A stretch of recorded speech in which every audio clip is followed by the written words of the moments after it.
Hi everybody, I'm Jill. I'm Mitch, and we're Mitch and Jill on Wheels. So just recently we had a terrible cold snap here, like minus 30s and stuff in the Greater Toronto area. And it's the beginning of January. We've gotten a lot of messages and questions in regards to how we're doing here in the RV for our first winter. So we thought that we would show you guys what we're doing. We already showed you a little bit of what we did for the prep on the outside, so now we're going to show you what we did on the inside. We'll link the videos down below on the outside prep work. So let's take a look inside. Come on in. Hi everybody. So welcome to the inside of our rig. We've decided that we're going to cut this into a 3-part series. We're going to cover the living room today. Next video we'll do the kitchen dining room area, and in the third we'll do the bedroom area.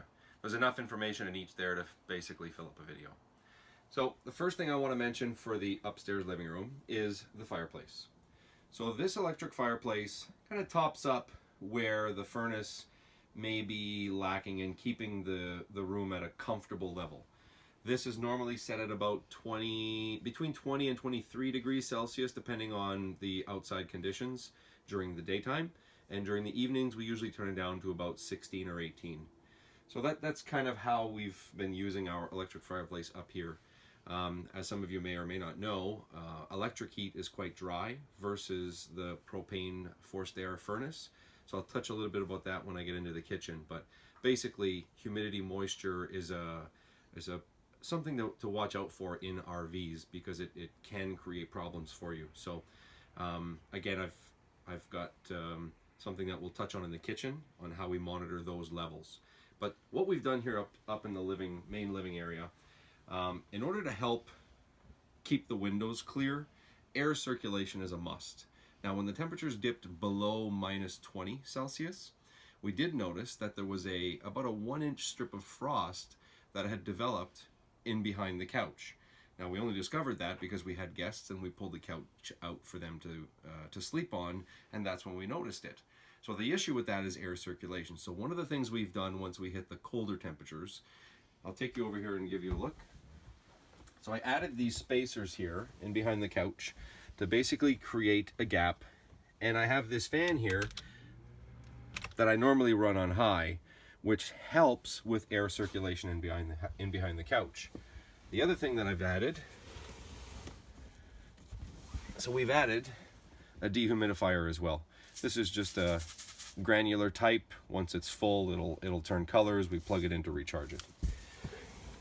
With the added air circulation plus the dehumidifier, basically that eliminated that 1-inch strip of frost behind the couch. Now on the office side, what we've done is we basically pulled everything away from the wall so that there's good air circulation in behind.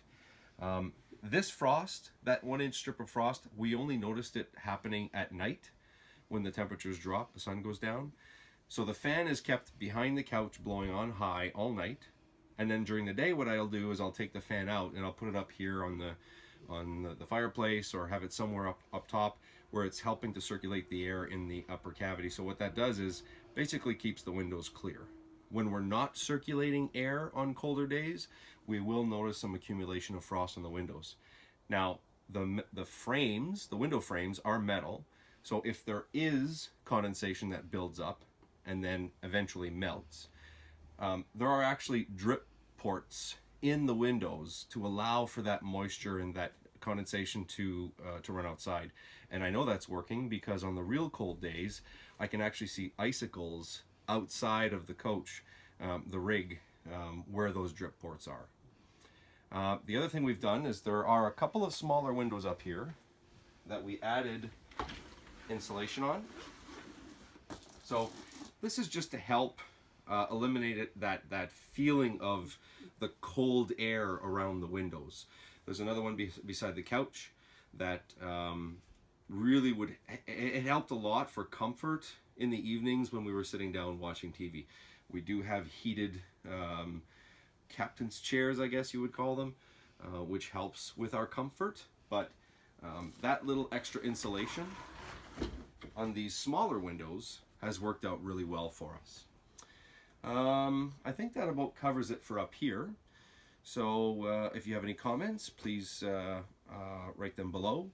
And as I mentioned, in the next video that we'll do, we'll cover off on the kitchen dining room area.